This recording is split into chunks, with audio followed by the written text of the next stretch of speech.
वो ना देखा खाई खाई के पकड़ चला वो तो रहा है और तेरा देख हटो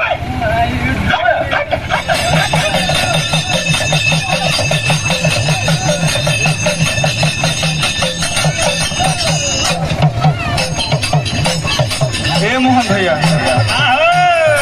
एक जानी के पति देव गौना करा के लिया के घर में बैठा देले बारे अपने विदेश कमाए जाता रहे और रोकल चाहतारी रोको तारी कह तारी गौना भाव में कह तारी अरे गौना करो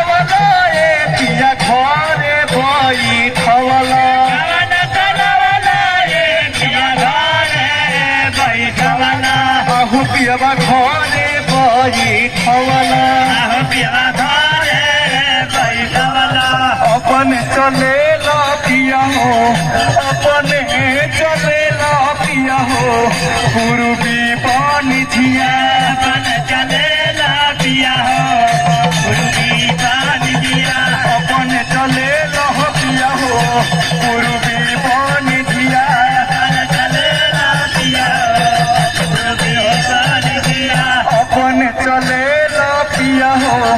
पूर्वी पानी झिया अपने चले ला पिया हो पूर्वी पानी झिया रो तारिया कह तारी अरे के करा से हो सभी पिया के करा से बोलबी करा से हो सभी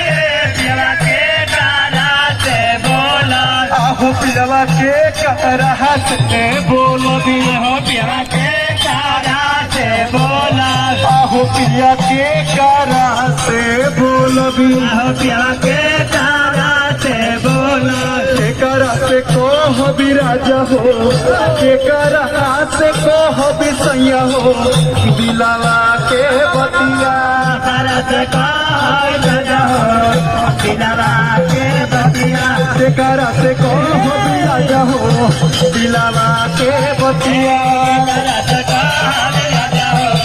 दिलावा के बतिया के करा से कह भी पिया हो दिलावा के बतिया करा से कह पिया हो दिलावा के बतिया भैया हो आगे का भइल कह तारी की देखी ऐसा रुआ मत करी लेकिन कह तारे का कह तारे अरे सासू जी से बोली हो धनी नौन से हंसी हो सासू जी से बोली हो धनी नौन